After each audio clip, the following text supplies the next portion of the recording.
So, Longlegs is a new crime horror thriller written and directed by Osgood Perkins, in which we follow a character named Lee Harker, an FBI agent portrayed by Micah Monroe, who is assigned to a case to track down the serial killer known as Longlegs, portrayed by Nicolas Cage. Before I continue on with today's video, I just wanted to say welcome to my channel, everybody. For those of you who are coming by my channel for the very first time, be sure to hit that subscribe button to do not miss a future video, whether it's a future review, a future reaction, or whatever I have coming your way. And please join me on my journey to 10K subscribers and beyond, because believe me when I say this, guys, you are not going to want to miss the cool shit I have coming your way. And for those of you who are coming back to my channel, welcome back, guys. You have no idea just how happy to see your faces once again. And also, really quick, share our conversation below. What did you guys think of Longlegs? Did you guys think the film lived up to the hype too? Did it not live up to the hype? Let me know below. Alrighty, guys, so let's get into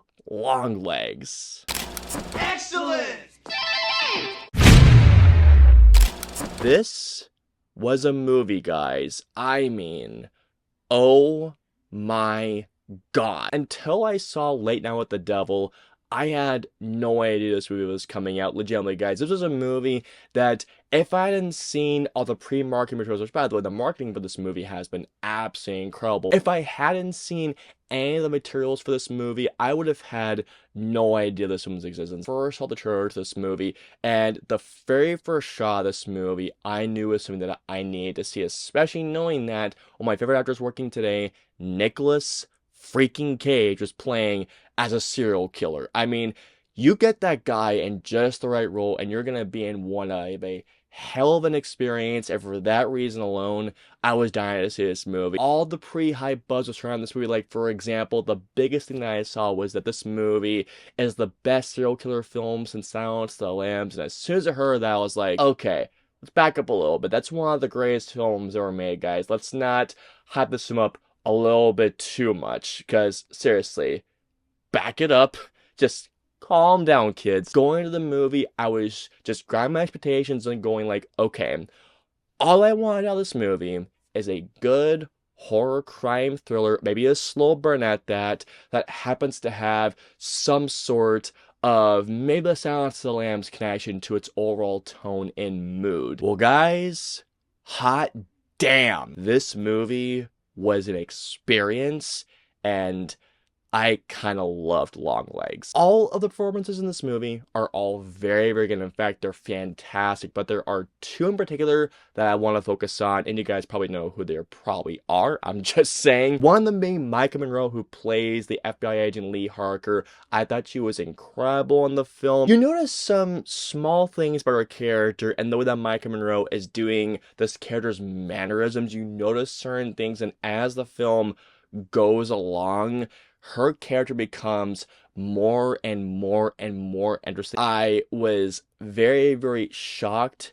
and stunned where it went in the best way possible. In my mind, there are 3 stars to Longlegs. One of them being, as y'all can imagine, is Nicolas Cage as Longlegs. No matter what role is he in, good or in a bad film, the guy is going to give 110% regardless. And I gotta tell you guys right now, his performance in this movie, Longlegs, is easily one of the best performances of his career. And I'm not even kidding when I say this. His character, just looking at him straight up, is nightmare fuel. And guys, there is a specific shot in this movie, to which, don't worry, I'm not going to give away, guys. There is a specific shot in this movie that legitimately just got under my skin, and it left me wide-eyed. Nicolas Cage establishes himself as such a terrifying force of nature, and when he goes for it in this movie, he goes for it. I mean, he is terrific in this film. Going on to the next star of this movie, and that is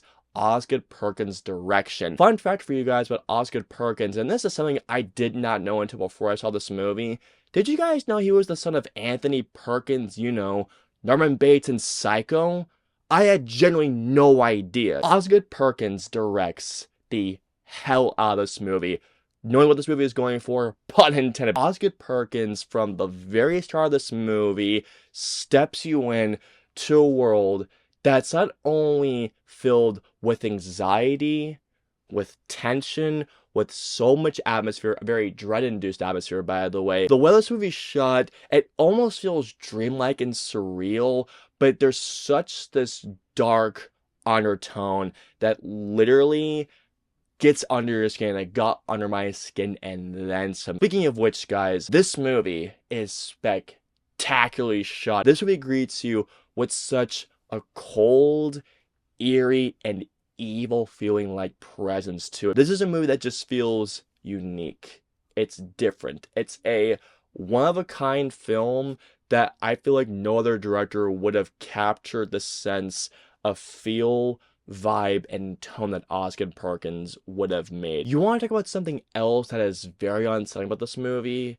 The score. The score of this movie is very minimalistic. It's a very eerie score, and it has its moments where it does creep up on you when you're least expecting it. Again, the best way I can describe the score of this movie is that it just feels evil. You're uncomfortable while you're listening, but you can't help but keep looking at the horror that's on the screen in front of your eyes. There are some genuinely disturbing things in this movie that I am not gonna stop thinking about for a very long time. The last thing I gotta talk about, no spoilers, do not worry here, guys. The ending of this movie. As I was watching the film's ending unfold, I could understand why some may have left the film wanting more, or why they would have felt like it had to end that way. But for me personally, this ending hit me, and it hit me hard, man.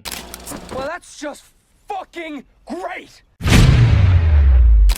As I go on to my issues, just to let you all know, this issue that I have with this movie might be remedied on my second watch because I really do want to see this movie again. Like, I am dying to see this movie again. The only thing that I can really think of is that after a chilling opening scene, I mean, the opening scene is chilling, the first 10 to 15 minutes afterwards, it does take some time to get going. I mean, it's not that it's boring per se, but I can't help but feel that on my first viewing, the first 10 to 15 minutes, it does take its time to get going.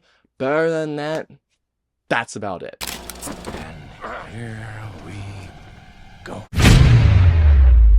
So overall, Longlegs shook me in a way that a horror film hasn't done so in a long time. Dread-inducing, tension-filled, unsettling, and it builds to an ending that left me wide-eyed. All in all, I'm gonna give Longlegs a 4.75 out of 5. After a second viewing, that could go up to a 5, or it may go up to a 5 over the course of time because I am still processing it right now, but at the time, that's a score. And sure, here's the thing, guys. I completely get that this movie has been overhyped for some people, but was it overhyped for me personally?